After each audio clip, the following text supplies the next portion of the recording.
લગભગ તારીખ 10, 11, 12માં મુંબઈ સુધીમાં ચોમાસું પહોંચવાની શક્યતા રહેશે અને લગભગ તારીખ 14 સુધીમાં દક્ષિણ ગુજરાતના ભાગોમાં વરસાદ થવાની શક્યતા રહેશે.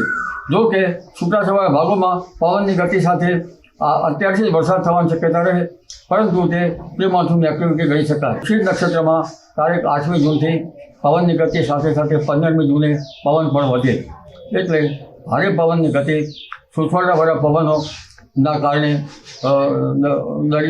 દરિયામાં ઊંચા મોજા ઉછળે અને શરૂઆતનો વરસાદ પણ પવનની ગતિ સાથે થવાની શક્યતા રહે. 16મી જૂનથી લગભગ વરસાદની શક્યતા થોડી વધતી જાય અને તારીખ 20મી જૂન સુધીમાં અણધારો વરસાદ કેટલાક ભાગમાં થવાની શક્યતા રહે. બંગાળ ઉપસાગરમાં બે લો પ્રેશર બનવાની શક્યતાના લીધે